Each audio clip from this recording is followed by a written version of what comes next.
Welcome to day 2 of turning a pile of MDF into merry and bright. Hi everyone, welcome to day 2 of the Claushaus Doll's House project. Today we're going to be priming and building our Dolls House kit. I'm just using a basic water-based MDF primer. You can buy this at any good DIY store. If you're new to the hobby, it's very important that we prime our MDF doll's house prior to decorating, and it is much easier to do this before you've built the doll's house kit. The reason that we prime our MDF doll's house is to make sure that whatever decorating medium we use, whether it's wallpaper, gluing something to the panels or paint, our MDF will remain unwarped and our surface will remain smooth for decorating. As you can see, I'm not being particularly precious about how I apply this, I'm just rollering on one nice, smooth, even coat. I do make a point of not priming the grooves used to help build the doll's house, just because in my past experience it does make building that bit trickier. I did leave the panels to dry overnight and I have primed both sides of the panels. I've just used my little goo pots here to make sure that the panels didn't stick to my tablecloth whilst the panels were drying. Before building the doll's house, I go in and give each panel on both sides a quick wipe over with a handheld sanding block. I then also go over with a very damp cloth just to make sure that I pick up any dust before gluing the panels together. It does only take a couple of seconds to do each panel, but I really find this makes a huge difference when it comes to the final finish of my decorating, particularly if I'm wallpapering or painting. Again, it just makes sure that there aren't any specks of dust or lumps and bumps under your finished surface before you've painted. Once I've completed this step, I go in with some glue and tape. Now, if you do have a second pair of hands, it does make building a doll's house kit that much easier, but I am working on this on my own today, and so I'm just going to use plenty of glue, and I may use some tape to assist me.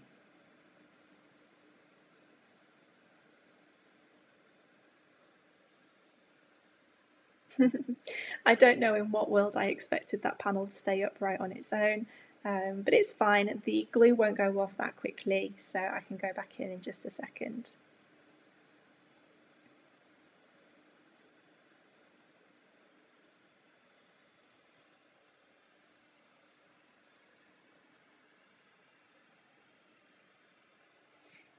I do find that once you've got your first couple of panels in situ, the doll's house does come together quite quickly. It's important as well to take the time to make sure that you get all of the angles correct, particularly with the first couple of panels, because that will go on to make sure that the rest of your doll's house is built square. Also, don't be afraid to use plenty of wood glue. I really like this brand of wood glue. It's the Evo stick, and again you can pick it up at any good hardware store.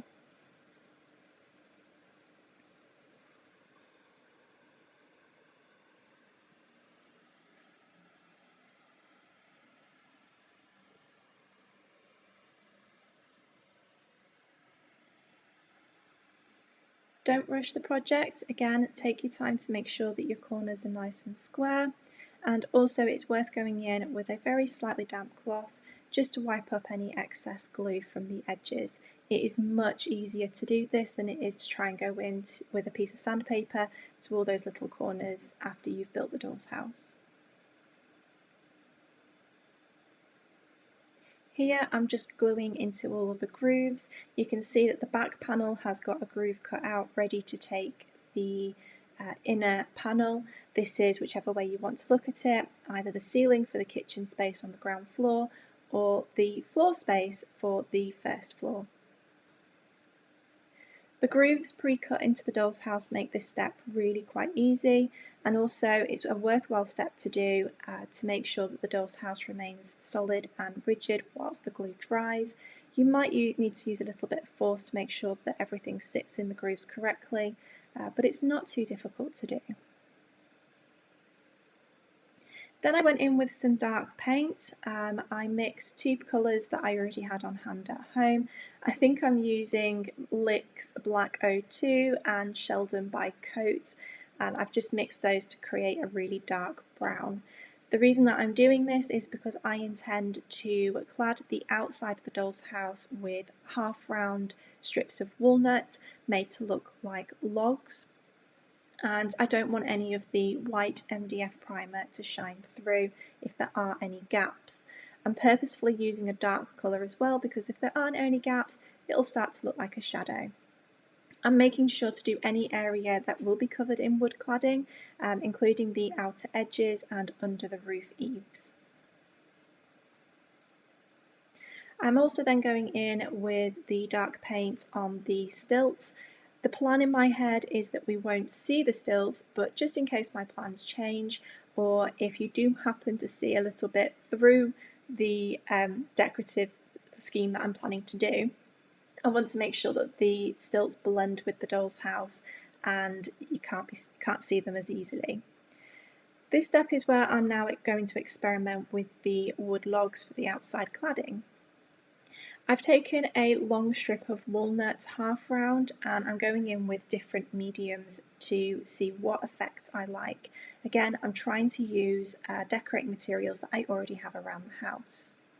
What I've done is I've cut this 1000mm length into 10cm strips, and I'm going to experiment with different finishes as I go. I'm going to glue each piece down to, sellotape each piece to this piece of foam board and write what finish I've done just so that I can keep track. In a moment I'm going to hand over to past Shelby, who is going to talk you through all the different finishes that I experimented with for this doll's house.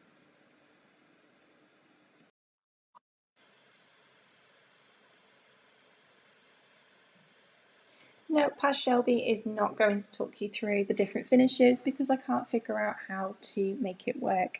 I'm so sorry, thank you for bearing with me, I'm still on a very big learning curve.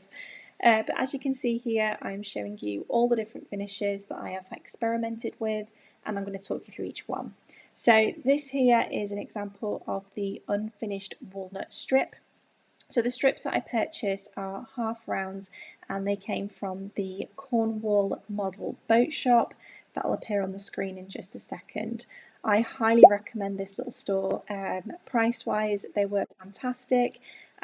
Service was great, delivery was super speedy, and the quality of the wood strips that I ordered from them were fantastic. So definitely one to add to your little notebook.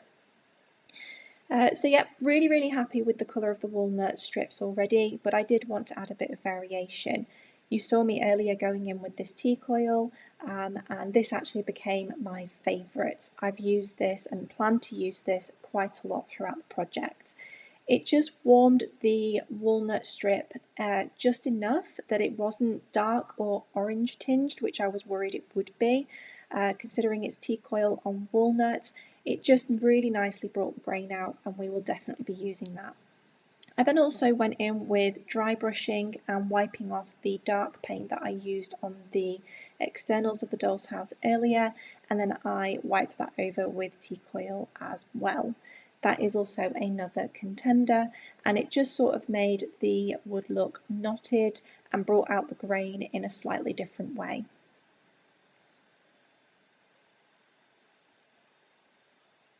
Just below that, we went in with black pen and dark brown paint. I tried to draw on knots and it didn't quite work out for me. And then finally we had the dark brown with the paint and teak oil as well. Again, I didn't mind this final finish, but it didn't make the cut. We also went in with dark brown shadow. This is where I painted the dark colour right on the very edges and underneath the strip to try and mimic a sort of shadowed look. Whether I just wasn't very good at it, but it absolutely did not give me the effect that I was hoping for. So that was a clear no. Then we also went in with dry brushing the dark brown and teak oil and removing it immediately. I'll show you that one in just a second. Here we go. This was one that I did actually end up using. Above that is dry brushing and teak oiling once dry. I also used that one too. This just gave a much darker variation, and it was really easy to do, and I just used it very sparingly on just the occasional log, if you like, and used these colours mostly to the bottom of the doll's house. You will see these logs being applied in a future video, so stick around for that. I just wanted to say a huge thank you if you made it this far into the video. Thank you for bearing with me. I also want to apologise for the really dodgy camera angles and the handheld footage. All of the clips that you are seeing in this video, past videos and the next few videos to come was all recorded back in July. We're now currently in the middle of August. It has just taken me that long to muster up the courage to create these videos and post them. So thank you again for sticking around. Hopefully any footage that I record on Claushaus House from now moving forward will be improved and you'll see that improvement. But yes, thank you again so much for hanging out with me today. Have a great rest of your day. Catch you later. Bye.